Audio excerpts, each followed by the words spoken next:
Let's talk real-life horror stories about notorious serial killers like Jack the Ripper. Or keep things on the lighter end with some unexplained encounters in Georgia where mysterious hands are pulling people underwater. It's all a lighthearted nightmare on the Morbid podcast. Hosted by Elena Urquhart and Ash Kelly, Morbid is a full dose of true crime with a splash of comedy. This month, Morbid is celebrating its 5-year anniversary. To celebrate, the show is releasing a special anniversary series, a festive edition of listener tales, and more surprises all month long. I'm about to play a clip from Morbid. While you're listening, follow Morbid on Amazon Music or wherever you get your podcasts. Download the Amazon Music app today.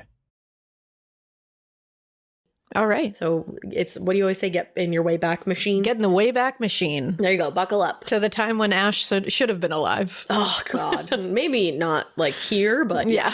But the 70s. The 70s for sure. I wish. But here we are. Here we are. In the 20s.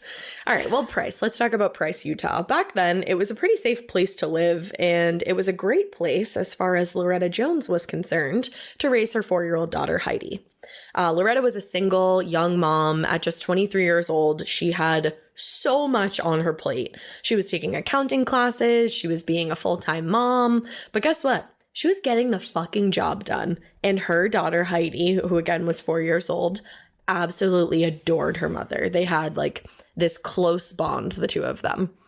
Now, she remembered being with her mom, like following her around the house as Loretta would do, like ironing or cooking, household chores.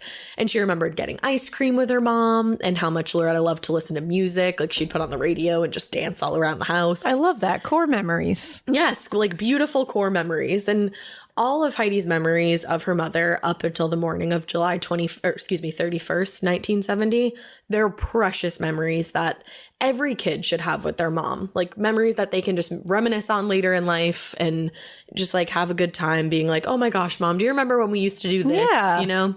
But unfortunately, that was not the case for Heidi or Loretta. They were robbed of that opportunity. When Heidi woke up at 4 years old on July 31st, 1970, she remembered that she was scared.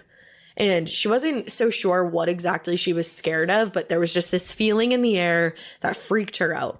And she was so apprehensive that she actually peeked out of the keyhole of her bedroom door before venturing out into the living room. That's wild. At 4, she already had that intuitive sense. Our bodies do. Yeah. Like, they totally do. We just don't listen to them as adults. That's the thing. But kids do. And that's why kids are way more subject to like paranormal activity and things like that. Because they're just open. They are. So Heidi looks through the keyhole of her room, and so she's like in her room looking out into the living room. And when she peeks through, she sees that somebody's lying on the floor in blood. And when she opens up that door to inspect a bit closer, she realizes that the someone lying on the floor was her mother, 23-year-old Loretta Jones. Oh my God, and she was 4? 4 years old. Oh. So she ran outside to see if she could get any help, and that's when she saw one of her neighbors out in his front yard. He was like a little kid. And in every source, it says that he was looking for bugs and critters just to use as bait to go fishing later that day.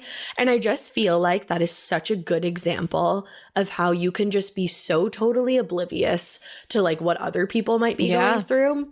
And like, you know, you might just be having a perfectly great day and this is what's going on next door. You have no idea what's happening. The perfect example of, again, why we should always treat others with kindness. Mm-hmm. So when Heidi ran up to the boy, she told him, I think my mommy is dead. Oh my God. Which ruined me reading that. Oh. So the boy runs over to her house with her and they peek into the doorway and he's like, I think you're right. So he runs, he tells his parents, they take Heidi in and they call the police. And when the police arrived, there was no doubt that Loretta Jones had died. She had been murdered. She was lying in a pool of her own blood on her own living room floor. My God. So immediately the police wondered if this case had anything to do with an incident that they'd actually been called to the night before, just a couple blocks away from Loretta and Heidi's home. Ooh. So a few blocks away, a 10-year-old girl named Lori Kulo was outside playing with her brother and his friend. And the brother and his friend were out on the front yard playing, and she was in the same area, but she was kind of riding her bike, I think, out in the street. It doesn't sound like it was very busy. It was like later at night. So she's doing little loops on her bike. And apparently the two boys didn't realize that she was still outside when they went back inside. And it actually took Lori a few minutes too to realize that she was outside alone. And she was like, ooh, like it's dark out. I got to get inside. So she starts to head in for the night. But as she's doing so, she sees a man out of the corner of her eye. And she just thinks for a second, like registers that. And she immediately noticed his hat. It was a bright yellow hat, and it had some kind of bold floral print all over it. Now, before she knew it, this man came rushing toward her, grabbed her from behind.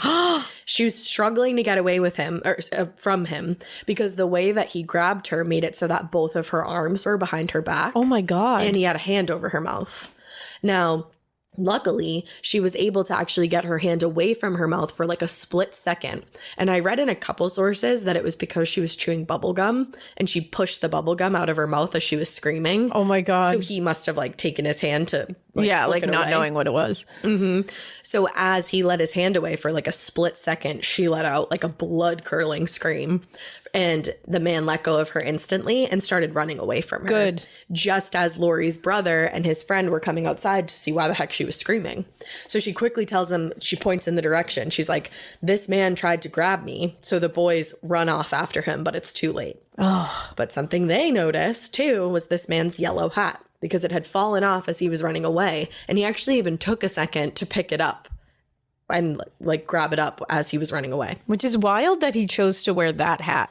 To do these horrible things that he definitely did. Yeah, it is.